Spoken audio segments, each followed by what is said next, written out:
Yeah, we back. Now today's gonna be a quick video. We're gonna be talking about information warfare. We're gonna be talking about the fight against terrorism in Africa. We're gonna be talking about destabilization from foreign powers and a variety of different things. We're also gonna be talking about the economic collapse of the French government, which continues to collapse. Now, I woke up this morning and I saw that the terrorist groups in the Sahel have put out documentaries, right? One of them was an independent documentary. I believe the Islamic State in the Sahel, they put out a documentary. Like, it's crazy, right? We have terrorists doing vlogs. We have terrorists actually going around vlogging and editing videos and doing, man, we in a new age of terrorism.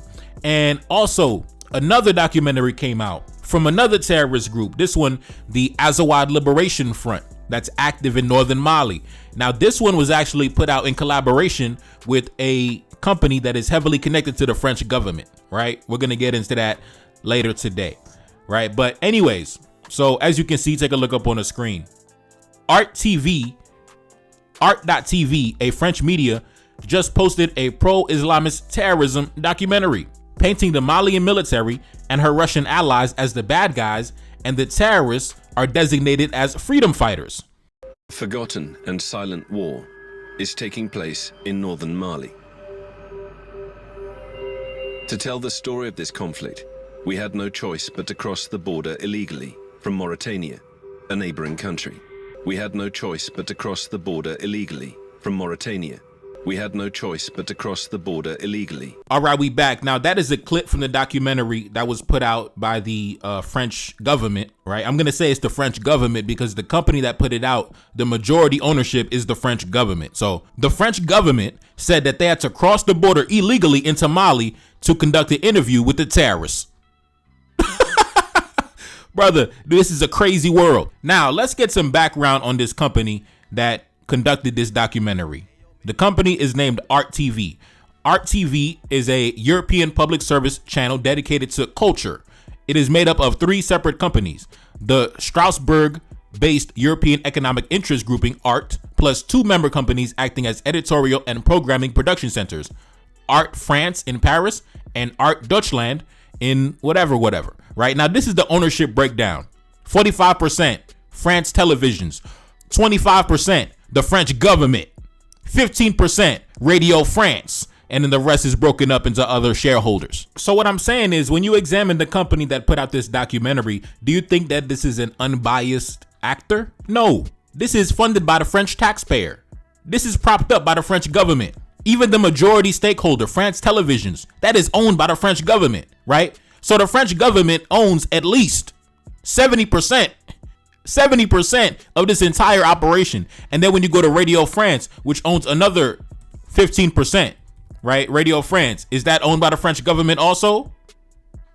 Yes, it's owned by the French government. So basically, Art.tv is basically 80% owned by the French government. So in summary, the French government released a documentary in support of terrorism in West Africa. And that's what I said in my video yesterday. I'll never understand how the French have managed to craft an image for themselves of high culture and fashion and romance, when in reality, these are barbaric people. Like I mentioned in my video yesterday about Napoleon and his genocidal general. These are barbaric people.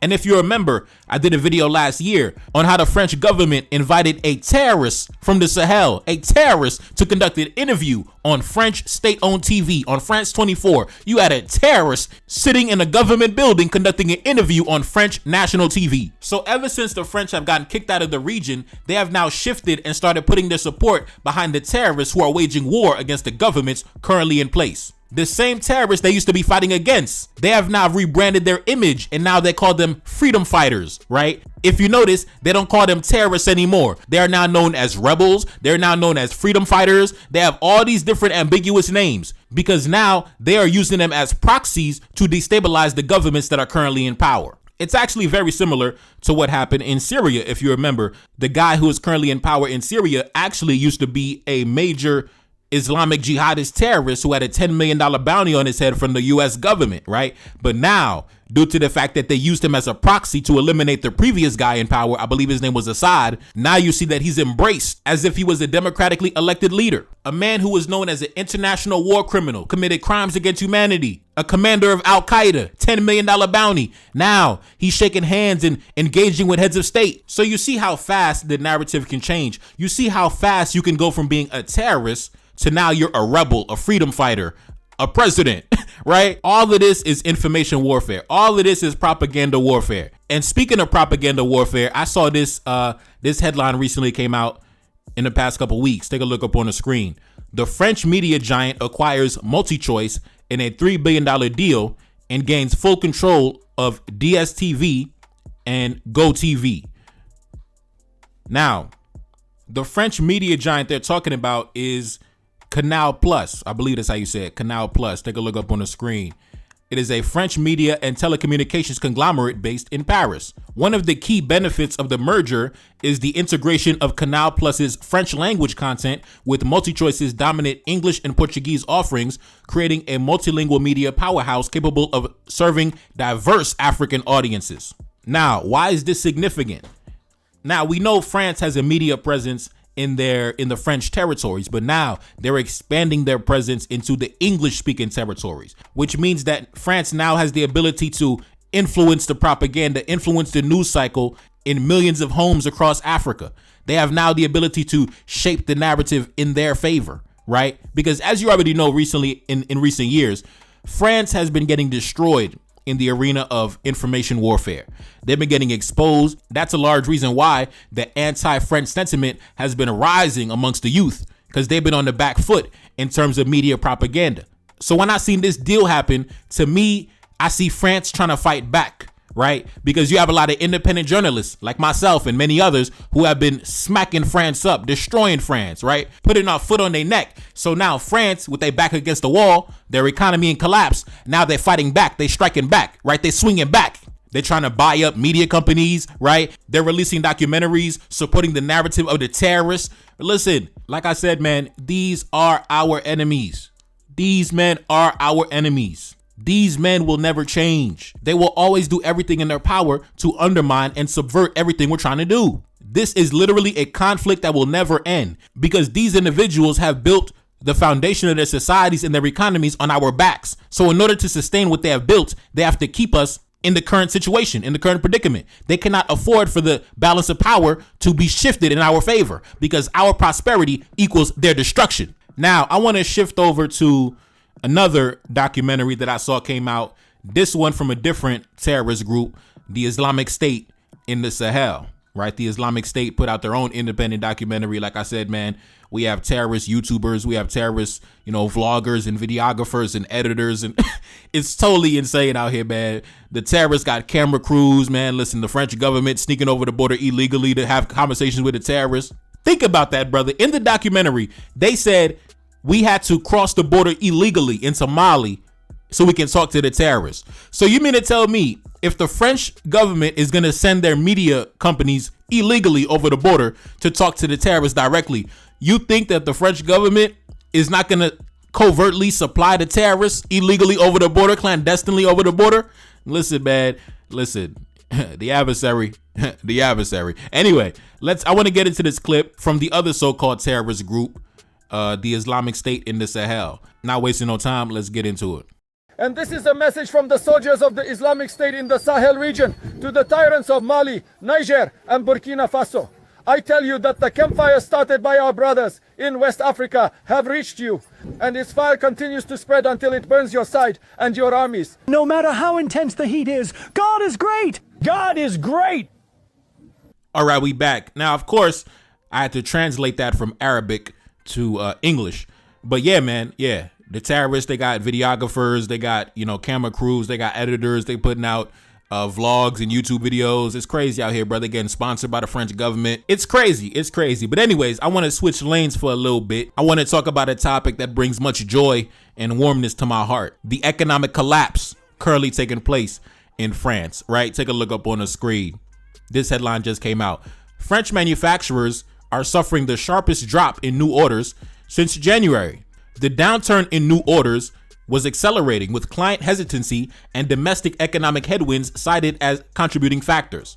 New export sales also sank rapidly, hitting their lowest mark in the year to date. The economic outlook for France's manufacturing sector has noticeably deteriorated at the beginning of the second half of the year. Now, that reminds me of an article that came out last November, right? That was a foreshadowing of what's happening right now. Take a look up on the screen. Factory closures threaten thousands of jobs in France, according to the industry minister. Factory closures in France are expected to affect thousands of jobs in the coming weeks and months, according to industry minister Marc Ferracci, as the Eurozone's second biggest economy is mired in a deep manufacturing recession. Now, listen, man, the economy's in collapse. The debt is skyrocketing. The debt is surpassing the GDP, right? Poverty has increased from last year. Now, the manufacturing sector is getting sacked, is getting destroyed. Oh my God. My God. Jesus Christ. Anyway, let's jump into this article that I saw the other day. Take a look up on the screen. France's factory shutdowns signal a deeper crisis as Africa reclaims control of its resources. France's industrial base is under severe pressure, with increasing factory shutdowns across key sectors, from automotive to steel and agro-processing. Closures and layoffs have become more frequent, driven by high energy costs, sluggish demand, and growing political and economic uncertainty. While these developments are alarming, they also point to a broader shift. France's declining ability to rely on once secure energy and resource supplies from former African colonies. In particular, the Sahel region, where countries like Niger, Mali, and Burkina Faso have expelled French military forces and began reclaiming control over their natural resources, is at the center of this transformation, and the fallout is starting to reach Europe. Niger, once a key supplier of uranium for French nuclear energy, has stopped exports under its military-led government. French nuclear company Orano confirmed that its mine in Niger is on the verge of bankruptcy following Niger's decision to block the exports and renegotiate the contracts. With France heavily dependent on nuclear power, the disruption has added to a growing energy cost burden for industries nationwide. While energy prices are a global issue, France's long-standing reliance on cheap African resources made its industries more vulnerable once these supplies were interrupted. The decline of French industrial stability is part of a larger reckoning. Europe, and especially France, benefited from asymmetrical relationships with African nations for years. Today, as African countries assert their sovereignty and push back against foreign control, European powers are beginning to feel the consequences back at home. And as factories in France go quiet, a new narrative is emerging. One in which Africa is no longer simply a supplier of raw materials, but a force actively reshaping the global balance of power.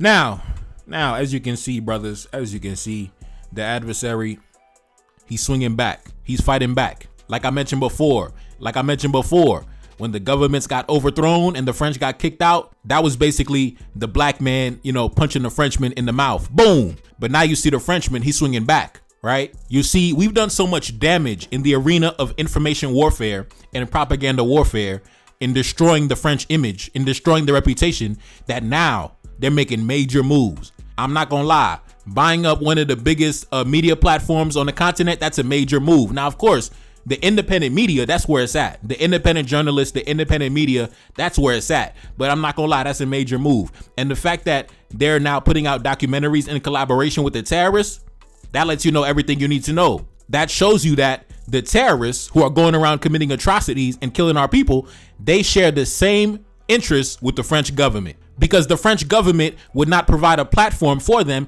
if they did not share the same interests. For example, do you think that the French government is going to put out a documentary about the AES taking back the gold mines and the uranium mines? Hell no.